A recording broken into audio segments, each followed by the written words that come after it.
tenemos la participación del doctor Osvaldo Salaverry. Él es miembro de nuestro comité editor de la revista y ha sido invitado en forma especial en su condición de miembro de la Academia Nacional de Medicina, de profesor universitario y una persona muy versada en problemas relacionados con la historia y la medicina. Y se va a ocupar sobre migración y salud en la historia. El doctor Osvaldo Salaverry tiene la palabra. Muchas gracias.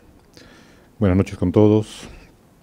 Agradezco también la invitación de la revista y del Instituto Nacional de Salud para tratar este tema que va a tratar de poner en perspectiva, una perspectiva que los historiadores franceses de mediados del siglo XX llamaban de largo tiempo, y en este caso creo que va a ser larguísimo tiempo, no por la dimensión de lo que voy a, sino por el tiempo que voy a tratar.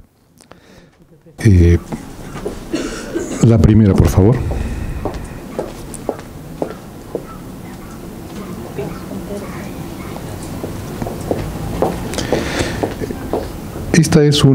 La primera es una frase de un libro clásico sobre migraciones, de Patrick Manning, Migration in World History, el cual dice: la migración humana es un elemento tan fundamental de nuestro comportamiento que debe tenerse en cuenta en el estudio de todos los aspectos de nuestra experiencia. Efectivamente, eso es cierto. La siguiente.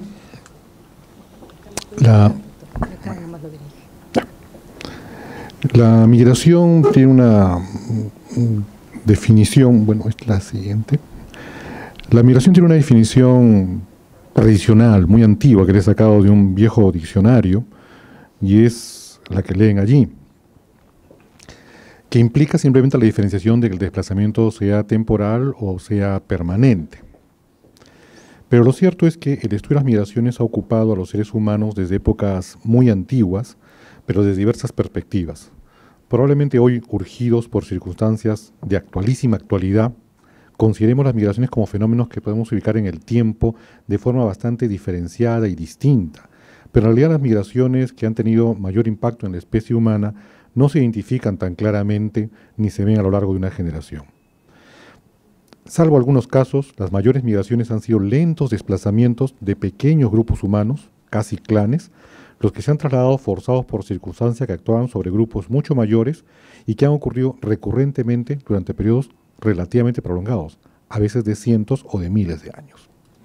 El actual énfasis en el estudio de las migraciones puede esquematizarse en dos orientaciones metodológicas: la migración como un fenómeno social y la migración como un fenómeno ancestral. Por un lado, la perspectiva de la migración como fenómeno social que se orienta a las motivaciones y a las consecuencias del proceso de migración, y estos fenómenos sociales, sin embargo, son complejos y diversos, y dan lugar a una amplia diversidad de estudios de orientación social, entre los que sin duda también se ubican los de carácter sanitario, siendo sin embargo estos una minoría. La migración actual contemporánea es un enorme campo de estudio y de plena actualidad y vigencia, y puede subdividirse en múltiples dimensiones: la política, la económica, la laboral, la del campo a la ciudad, la de los grupos específicos, la de inmigrantes estacionales, etc. Y por supuesto puede ser abordada desde múltiples formas: las barreras, las inequidades, los problemas de asimilación, de lengua, de cambio, de paradigmas sociales, de aculturación y casi incontables aspectos muy importantes todos. Las ponencias que me han antecedido pertenecen sin duda a esta orientación social, sanitaria en este caso, de las migraciones, de una perspectiva general, como lo ha mencionado sobre el caso venezolano Walter Mendoza, y específica, como nos ha mencionado la doctora Vargas, para niños. La segunda orientación metodológica del actual estudio de las migraciones, del estudio que se hace actualmente de las migraciones, se ubica en una orilla muy distante y se refiere a migraciones ancestrales, tratando de dilucidar a través de su estudio diversos fenómenos de la distribución de los humanos, pero también características que hasta la fecha se pueden observar en distintas comunidades. Y aquí me permito una digresión sobre una población bastante conocida, el caso de los vascos. En Europa, hasta la primera mitad del siglo XX, se encontraba una gran uniformidad genética, salvo por 4 poblaciones: los lapones, en el norte de Finlandia, los islandeses, los sardos y los vascos. De los 3 primeros, diferentes evidencias históricas y lingüísticas mostraban que eran poblaciones foráneas, que habían llegado a Europa en determinado momento. pero el caso de los vascos era diferente.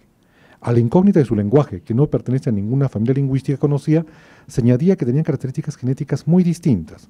Una de ellas es la frecuencia de genes RH negativos ligeramente por encima del 50%, mientras que en el resto de Europa los RH negativos son alrededor del 40%.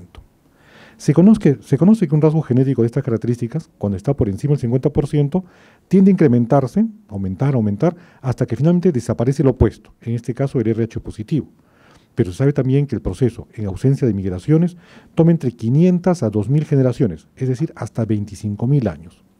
¿Cómo se explica entonces que los vascos, que están en Europa evidentemente, tengan un porcentaje casi en equilibrio, alrededor del 50%, si son una población muy antiguamente asentada en su región y están rodeadas por todas partes de europeos que tienen otra característica genética?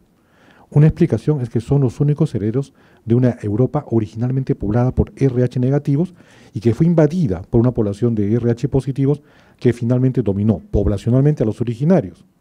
Los vascos así serían una población reliquia, que no fue invadida, pero que tampoco ha seguido la tendencia natural a que casi todos sus pobladores sean RH negativos, debido a la migración de vecinos de la Europa RH positiva contemporánea, que aún existe, aunque resistieron la invasión. Un carácter genético nos permite así ilustrar la formación de la población europea, originalmente una población nativa mesolítica que sobrevivió por su relativo aislamiento a la incorporación masiva de poblaciones neolíticas que provenían a su vez de Asia Menor, en el siglo IX a.C. Estos se impusieron poblacionalmente porque, a diferencia de los originales mesolíticos, es decir, los que poblaban Europa en ese momento, tenían una economía agrícola con productos que fueron domesticados en el cercano oriente, en el llamado creciente fértil, y que les daba una ventaja sobre los europeos originarios. Retornemos luego esta digresión a los procesos ancestrales. Del estudio de las migraciones, a diferencia de la primera orientación social, que puede utilizar la observación directa de la realidad o en todo caso instrumentos y documentos históricos, esta orientación del estudio ancestral utiliza diversas herramientas de la etnología, la etnografía, la lingüística, pero también técnicas moleculares de identificación de características genéticas, no solo de poblaciones completas, sino obtener material genético ribosomal o del cromosoma Y, tratando de encontrar así aportes del lado femenino o masculino respectivamente, así como otras formas que la moderna biología molecular ha puesto a disposición de los investigadores. En orden de aparición, la preocupación por la migración reciente es la que ha surgido más tardíamente en la historia de la humanidad. Es probablemente consecuencia de procesos que nos han afectado en los últimos 200 años. Pero en el siglo XVIII o antes, el interés por las migraciones, entonces contemporáneas, las que ocurrían en esa época, era mínimo. Y como veremos más adelante, solo interesaba en algunos casos por razones políticas. Por su parte, el interés en las migraciones como explicación de características observables en la realidad contemporánea desde muy antiguo, pero que habían ocurrido antes, es decir, las migraciones ancestrales, sí que es bastante antiguo. Lo podemos encontrar en los libros religiosos más antiguos, tanto en las tradiciones o mitologías de todas las culturas conocidas. Intentemos comprender este antiguo interés por las migraciones. En realidad el interés original no era sobre la migración, sino sobre la diversidad de la especie humana, que a poco que cualquier grupo se aventurara fuera de su lugar de origen, era evidente. Desde muy antiguo los hombres se preguntaban por qué ciertas personas eran tan distintas a ellos y cómo habían llegado al lugar en que estaban. Y para explicarlo elaboraron diversas teorías, algunas sancionadas por la religión, otras por el saber común o tradicional. En otros casos, estas especulaciones de migraciones históricas tenían la finalidad de justificar, de sancionar el derecho a ciertos territorios por sus habitantes contemporáneos. Recordemos el mito de la Torre de Babel. Muchos lo recordarán como una explicación de la diversidad de lenguas, pero han prestado poca atención a un detalle, tal vez el más importante. Como resultado de la diversidad de lenguas que se generó y que no pudieran comprenderse entre sí, los hombres se desplazaron, es decir, migraron y se establecieron en diversos lugares. No es solamente una explicación de las diversas lenguas, es una explicación de la población del mundo en esa época.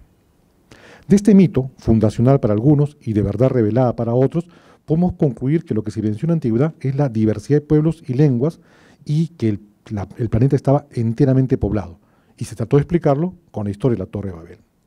Otra historia del Antiguo Testamento es casi una road movie o película de viaje y se refiere a Ibrahim o Abraham como lo conocemos en castellano. Dice el Antiguo Testamento que el padre de Abraham recibió la orden divina de abandonar su tierra natal, Ur-Kasdín, y que podemos situar más o menos en Mesopotamia, probablemente ubicada en los montes Urales, y de allí emigrar hacia Hanán, en Mesopotamia, Luego, al morir su padre, por cierto, a los 205 años según el relato bíblico, Abraham nuevamente, por orden divina, abandona esas tierras y se dirige hacia Canaán. No se detuvo allí, sin embargo, pese a que en ese lugar le prometieron que esa tierra era para él y sus descendientes, sino que siguió viajando hacia el sur por el desierto del Negev hasta llegar a Egipto, desde donde luego regresó a las tierras que ya le habían sido otorgadas divinamente. Recordaremos que tuvo 12 hijos, cada uno de los cuales de origen a una de las tribus de Israel, y sus respectivos desplazamientos tuvieron, pero eso es otra historia.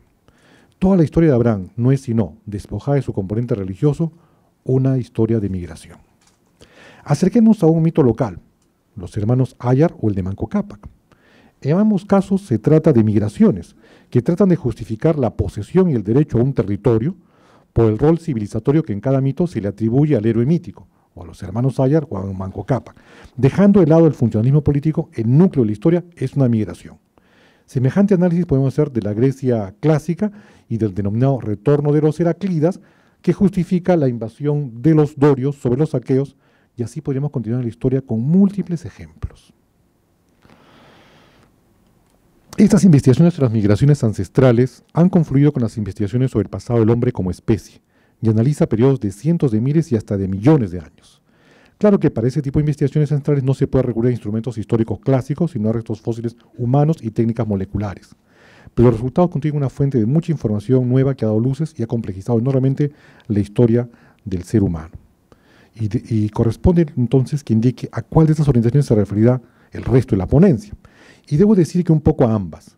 Sin duda comenzaré con las ancestrales y más antiguas, porque ellas nos han hecho lo que somos, con nuestras características, incluyendo las que se relacionan con la salud. Pero no nos referimos a algunas migraciones que han configurado el mundo actual a través de sus efectos específicos en la salud. De las migraciones humanas comenzaremos con la migración que dio lugar al Homo sapiens. El Homo sapiens surge alrededor de hace 150.000 a 200.000 años en África, pero su historia evolutiva es mucho más antigua. Los antecesores más antiguos del Homo sapiens fueron los denominados preaustralopitecines, que vivieron en África hace más de 6 millones de años. En esta imagen lo pueden ver. No se tiene certeza que fueran bípedos completamente, pero al parecer al menos podían erguirse sobre sus dos pies en variadas circunstancias. Luego de 3 a 4 millones de años de evolución, dieron lugar a los australopitecos, también en África, que dieron lugar a su vez a diferentes especies, las cuales se distribuyeron por diversas zonas de África. Allí vemos a los australopitecos.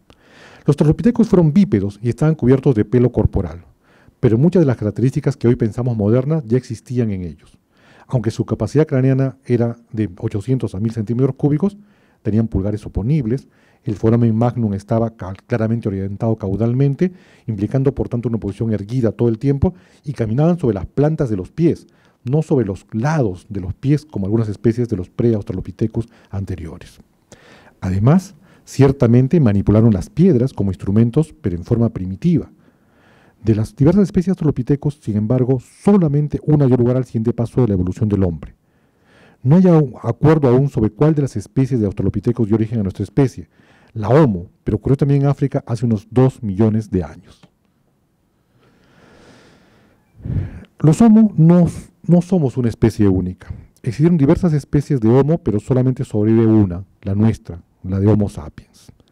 A estas alturas de nuestro recuento debemos señalar una particularidad que no suele ser tomada en cuenta. Las especies Homo eran diferentes entre sí. Aunque solo podemos conjeturar sobre su aspecto externo, y aquí se ven algunas variantes, tenían diferencias estructurales, óseas, para ser más precisos, que permiten diferenciar sus fósiles, pero en realidad no eran especies tan distantes entre sí como pudieran ser un conejo y un mapache. En otras palabras, no eran especies tan diferentes que no pudieran procrear entre ellas. Por el contrario, al análisis genético es frecuente que se encuentre que dos supuestas especies de Homo en realidad comparten carga genética de otra especie de Homo. Es decir, se entrecruzaban, sin llegar a las diferenciaciones tan marcadas que podemos observar en otras especies. Por ejemplo, aquí se ve los cambios que ha hecho el hombre a partir del antecesor del lobo hasta llegar a la multitud de especies que tenemos entre los perros o cánidos. Este fenómeno de interbreeding, entrecruzamiento que tenemos en los humanos, ocurre porque a diferencia de lo que ocurre en otras especies, no podemos identificar entre los ancestros del hombre una diferenciación clásica de dos poblaciones, una especie ganadora y una perdedora. En la genética clásica, las poblaciones de población de la especie ganadora paulatinamente va prevaleciendo hasta que la carga genética de la perdedora desaparece, porque es absorbida por la ganadora. En el caso de los Homo, las condiciones de relativo aislamiento de esta época permitieron que grupos de una especie Homo interactuaran con otros miembros de otras especies Homo, mientras que otras especies Homo se mantenían relativamente aislados. Así que iban compartiendo genes de distintas especies sin que ninguna fuera ganadora o perdedora. En este momento de la evolución ancestral del hombre con la especie Homo es que se inicia el primer proceso de inmigración, la llamada salida de África. Pero debemos preguntarnos por qué se inicia esta migración desde África natal y qué mecanismo tuvo. No tenemos evidencia que estos Homo primitivos tuvieran ciertas características sociales que facilitan la migración, como emparejamiento, es decir, que exista una cierta relación de pareja, trabajo cooperativo en pequeños grupos, o un sistema de base territorial, una base y un lugar del cual se alimentan, como los actuales cazadores y recolectores. Lo que sabemos por las investigaciones del paleoclima es que durante el Pleistoceno, que es el periodo que va de 2.800.000 años hasta 12.000 años antes de nuestra era, un periodo geológico durante el cual se produjo una evolución y la evolución del género Homo. Existió una alta variabilidad climática que durante periodos relativamente cortos, de solo algunos miles de años, permitió que surgieran oportunidades o ventanas especiales para que las especies como la Homo pudieran alcanzar nuevos territorios. Y luego venían periodos glaciales que impedían casi todo desplazamiento. Algunos investigadores suponen que los Homo habían desarrollado incipientes habilidades como el uso del fuego para cocinar y que eso no solo les permitió una dieta más favorable y disminuyó el tiempo de digestión, sino que les brindó mayor energía utilizable para el desarrollo encefálico. Desde una perspectiva social, también les obligaría a una mayor colaboración entre machos y hembras. Esta es una especulación evolutiva, pero lo único que sí sabemos es que la migración ocurrió desde un lugar específico y por un periodo determinado. Los Homo migraron de África hacia Asia a través del Valle del Rift, en el lado este del continente y durante el Pleistoceno alto y medio. Recapitulemos. Los australopitecos están distribuidos en todo el África ecuatorial y hasta el sur del continente, todo el sub-Sahara, incluyendo las especies Homo. Pero los Homo, los únicos que migraron fuera de África, lo hicieron a través de una región específica, el Valle del Rift, que tiene una longitud de 6.000 kilómetros y que a diferencia del resto de África no es tan cálido ni tan húmedo, sino más bien templado y rocoso. Aquí vemos el Valle del Rift dentro del mapa de África. ¿Qué llevó a los Homo a este hábitat específico si eran descendientes de los Australopithecus que se distribuían en toda la selva húmeda? Una hipótesis es que al haber ido perdiendo sus habilidades arborícolas se tornaron presas más fáciles para los predadores de las selvas húmedas. En cambio, en el Rift, que es básicamente rocoso y con lagos y puntos de agua abundante, que alimentaba una enorme población de herbívoros, podían encontrar mejores refugios. Allí además la diversidad geográfica y la dirección del Rift, que discurre desde el África Central hasta el Mar Rojo en el límite con Asia, permitió oportunidades de migración. Esto es lo que Ives Coppen, un paleontólogo, propuso y llamó con agudeza una West Side Story, como el musical de Broadway. Claro, sería una historia del lado oeste, pero de África. Ubicados ya en el Valle del Rift, los Homo, sometidos a la gran variabilidad climática del Pleistoceno, que va desde 2,5 millones de años atrás hasta la última glaciación hace 12.000 años, alternaron periodos glaciales fríos y secos con periodos interglaciares cálidos y húmedos. La parte norte del Rift conduce a lo que hoy conocemos como el desierto de Arabia y el Sahara, pero estos toman la forma desértica solo hace 6.000 años. En el periodo largo del que estamos hablando, las glaciaciones hacían un poco más seco el clima de las regiones ecuatoriales, pero los periodos interglaciares, incluso las zonas hoy áridas de esos desiertos, se llenaban de lagos y vegetación que permitían soportar la vida humana y la migración. Tal es el caso de los actuales desiertos. Los paleoclimatólogos nos dicen que en el periodo del Pleistoceno, en ese 1,5 millones de años, ocurrieron al menos 50 diferidos periodos interglaciales. Ahí los ven, que dieron las condiciones para la migración de los Homo. Pero aquí reiteramos la pregunta, ¿por qué emigraron los Homo? Eran un conjunto de especies nativas de África, como sus antecesores, los Australopithecus, que nunca salieron de África. Eran, al igual que otras especies de mamíferos grandes de África, capaces de sobrevivir en otras zonas, pero los gorilas, los chimpancés u otros parientes lejanos nunca emigraron. ¿Por qué lo hicieron los Homo? Está claro que tuvieron la oportunidad, pero también lo tuvieron otras especies. ¿Por qué solamente ellos migraron? Una especulación absoluta es que la creciente capacidad craneana había desarrollado la curiosidad humana en sus primeras fases, y eso fue el motivo.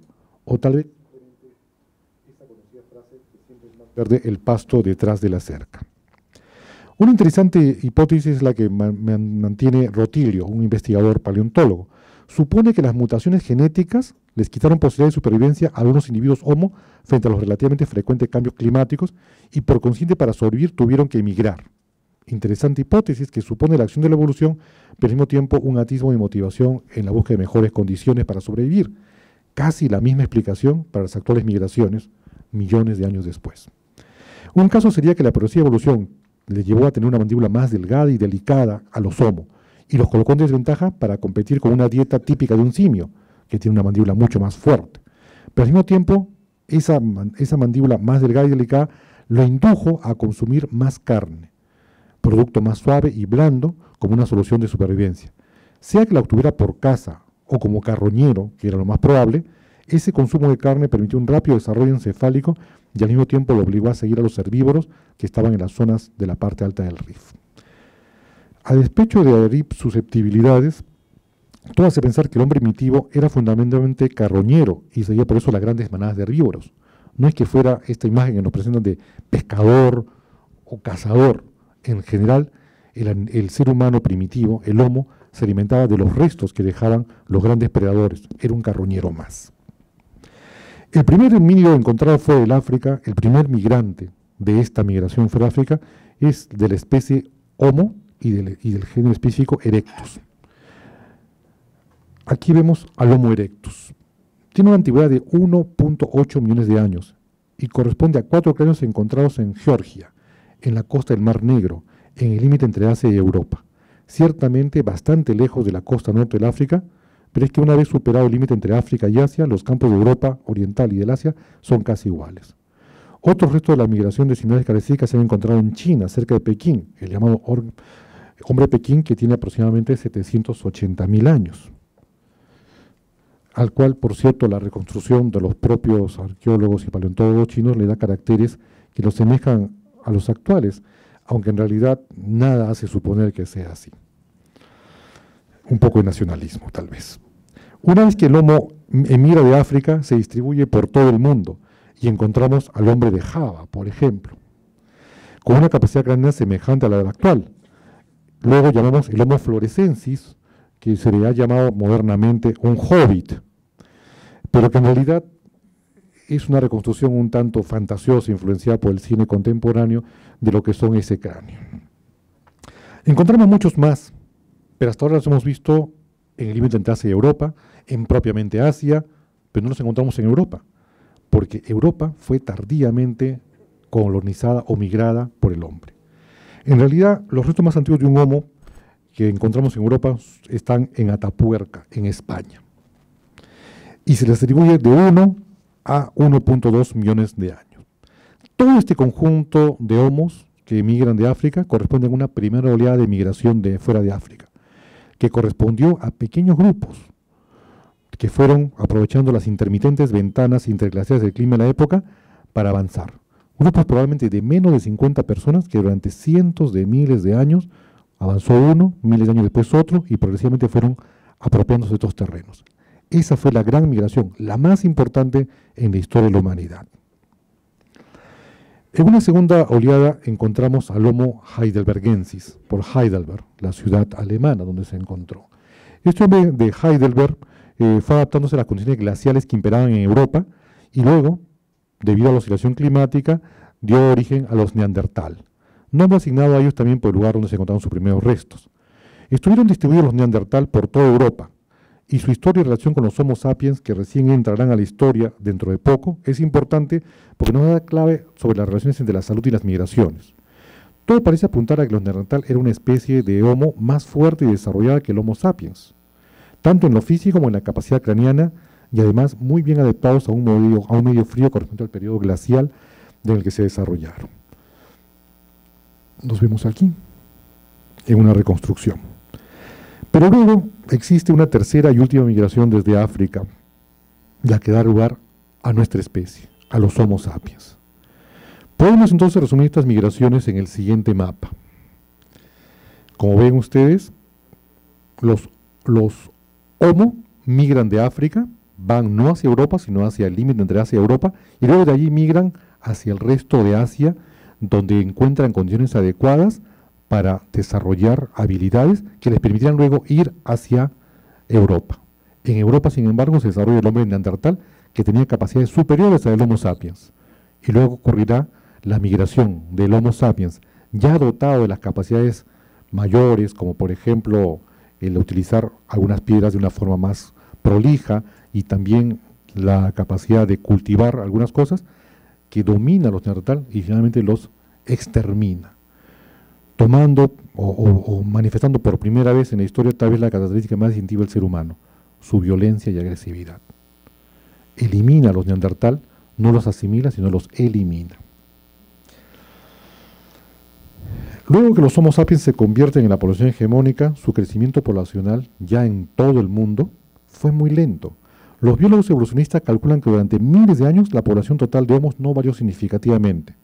Tenía un crecimiento de 0.0.1 por cada 1000 individuos durante cerca de 30.000 años antes de que descubrieran la agricultura, lo que daba lugar a que la población mundial se duplicara cada 8.000 o 9.000 años.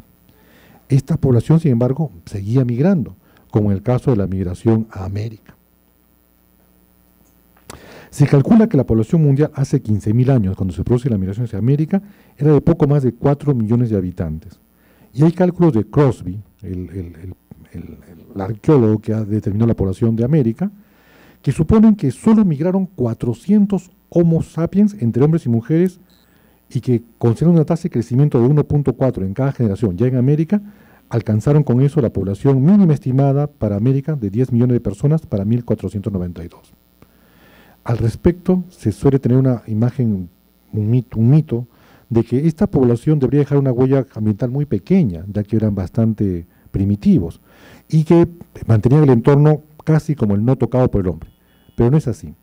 Precisamente en el caso de América es ilustrativo. Antes de la migración, a través de Bering del ser humano, existía una megafauna en toda América, América del Norte, América Central y América del Sur, la cual fue extinguida totalmente por los migrantes que llegaron de Siberia, como vemos por ejemplo en este caso, en que se grafica la imagen de un oso perezoso gigante, especie que extinguieron nuestros primitivos hace más de 12.000 años.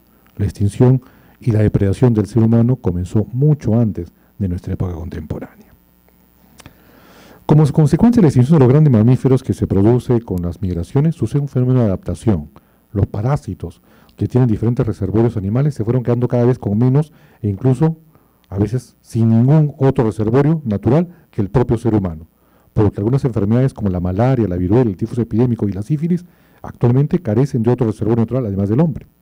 Es decir, que las migraciones hacia hábitats mejores en ciertos sentidos provocaba también una mayor vulnerabilidad a esos mismos migrantes.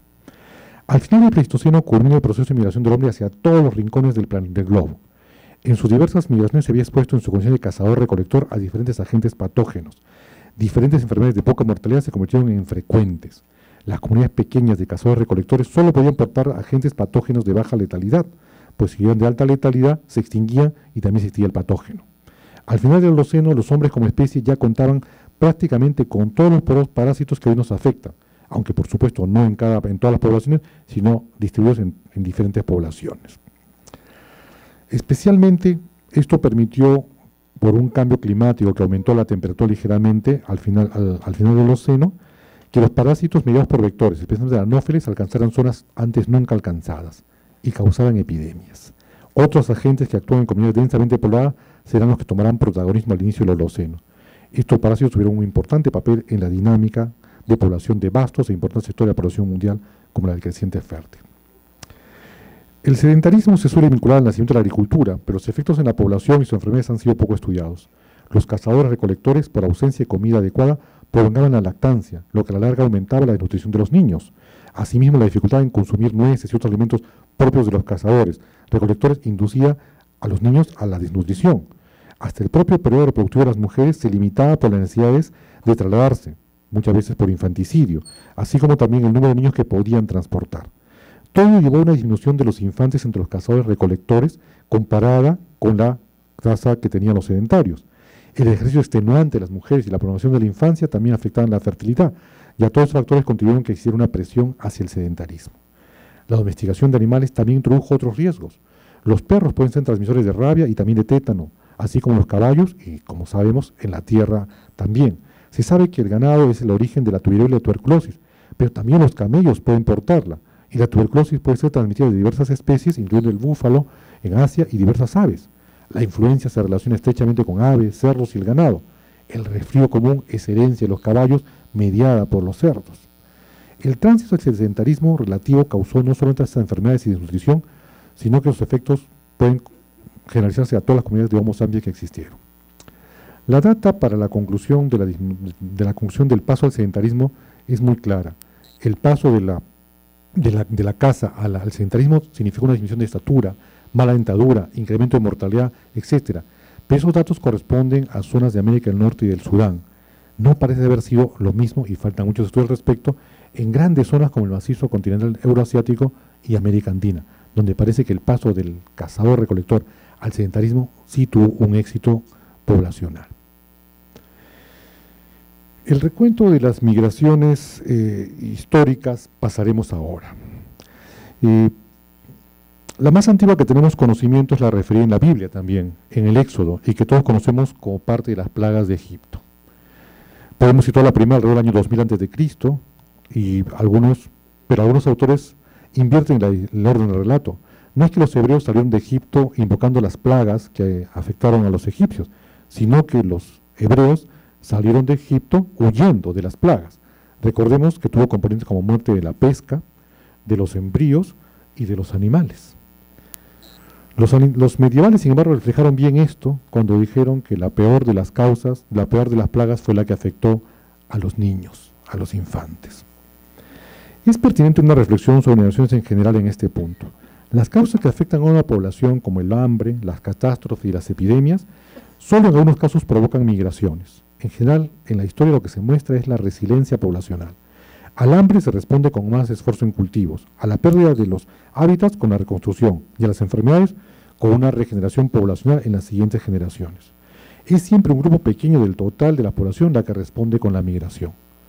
La única ocasión en que han existido grandes migraciones, en el sentido de muy lejanas y sin motivo urgente, aparente y definitivo, fueron lo que hemos visto en las ancestrales. En la época de historia no vuelven a suceder este tipo de migraciones. La segunda plaga histórica es la de Tucídides, que tampoco provocó una migración histórica, aunque tuvo como efecto directo el que se mantenga el equilibrio entre los espartanos y los atenienses, al destruir toda la capacidad bélica de Atenas. Se supone que fue una epidemia de tifus, pero sí tuvo un efecto colateral en la migración. Al no existir capacidad de expansión para Atenas en el propio mundo griego, surgieron las migraciones que fundaron las ciudades del Asia Menor y de Sicilia e Italia, dando lugar a la expansión del mundo griego. En el siglo I ocurre la primera epidemia indudablemente atribuida a la peste bubónica en la actual Libia y Egipto, pero que tampoco tiene como consecuencia la migración. En el año 542 ocurre la plaga de Justiniano, que mató 300.000 personas solo en Constantinopla durante un año, pero sin embargo no produjo la emigración de los constantinopolitenses, pero sí se difundió por toda Europa por los mercados de la ciudad. Doctor, tiene 5 minutos. Detengamos ahora en la plaga más importante y que determinó la mayor migración en la historia de la humanidad, la muerte negra. Se originó hacia 1347 y en diversas oleadas continuó hasta 1400. Son 50 años de constante muerte y destrucción que calcula que llevaron a la muerte a 75 a 200 millones de personas. Las 2/3 partes de la población afectada en Eurasia. La población de Europa se redujo drásticamente y, como es sabido, la causa fue la Yersinia pestis, que causó la peste bubónica, la cual se grafica claramente en las imágenes de la propia época. La forma de combatirla dio lugar a ciertos paradigmas que hoy son muy repetidos, pero este gráfico de los médicos que se vestían con esta máscara, lo que no trataban era de simular a un pájaro, sino era un pico en el cual escondían una esponja embebida en vinagre o en otras sustancias odoríferas, porque la idea era que la plaga se transmitía por olores, por miasmas. Entonces trataban de refrescar el ambiente con esa máscara que le tenía una esponja ahí metida. La verdad es que la migración que hubo en esta época, más que migración, fue una huida, como nos relata Boccaccio en el Decamerón, que pese a la mala fama de la película, sin embargo, ese relato bastante inocente de la huida de unos jóvenes durante 10 días, pues son las 10 jornadas, en la cual muestra cómo el ser humano enfrentado a la muerte llega a desconocerse su propia naturaleza. Las consecuencias migratorias de esta plaga se sintieron durante más de 200 años.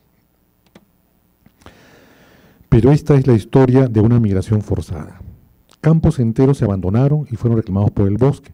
De ahí surgen cuentos folclóricos como el de la Bella Durmiente, que es la historia de una emigración forzada y el retorno después de un siglo a tomar el mismo terreno, o el de la Caperucita Roja, que muestra a comunidades que emigran a lo profundo del bosque y se aíslan para no contagiarse, y retornan a la vida cazadora-recolectora como forma de defensa. Si no, nunca se han preguntado por qué la abuelita vivía sola en la mitad del bosque y los padres vivían en otra mitad del bosque y por qué tenía que atravesar todo el bosque para llegar allí. Es muy raro esa forma de vida. Se explica porque era la forma de supervivencia frente a la posibilidad de las epidemias. A mediados del siglo XVI se inició un proceso de crecimiento demográfico que aumentó notablemente y dio lugar a que hacia 1750 comenzara el llamado boom demográfico que hasta ahora nos afecta. Pero para terminar, debemos de hablar de los efectos de la salud en la mayor migración de tiempos modernos, la de los europeos hacia América después de 1492. La catástrofe demográfica que esto implicó aún no está debidamente consensuada. Los cálculos de la población de América al momento de llegar a los europeos varían desde 120 millones de personas viviendo en toda América, en los más amplios, hasta 10 millones en los más pequeños. Lo que sabemos con certeza es cuántos europeos llegaron a Sudamérica en los 4 siglos desde 1492, y fueron alrededor de 2 millones de españoles y portugueses, pero debemos añadir entre 8 a 10 millones de africanos, que es difícil decir que fuera una migración, fue en realidad una exacción, un cambio forzado, un secuestro. Las consecuencias demográficas son enormes y complejizan como en ninguna otra parte del mundo la investigación central. Este gráfico muestra de un trabajo recientemente publicado, entre otros por personal del Instituto Nacional de Salud, nos muestra la carga genética en el Perú y nos ve la complejidad de nuestras poblaciones nativas a partir de las migraciones antiguas. Por último, quiero terminar con un ejemplo de cómo el estudio de las migraciones ancestrales nos ilustra sobre lo que somos, por qué somos y hacia dónde vamos, pero también cómo la mala ciencia puede llevarnos a digresiones increíbles. Este mapa es un mapa poco extraño, es un mapa, por supuesto, que no lo van a encontrar en ninguna parte normal, es un mapa hecho por los científicos nazis, por los demógrafos nazis, por los genetistas nazis, que trataron de demostrar que la población aria se había originado, por cierto, en Europa y que ya se había difundido a toda Europa, y daba la base científica para su intención de purificar la raza de las intromisiones de las otras poblaciones. Esto es mala ciencia, pero la buena ciencia nos lleva a conocer más de nosotros mismos. Gracias. Muchas gracias, doctor Salaverry, por la extraordinaria conferencia que nos ha llevado a los ancestros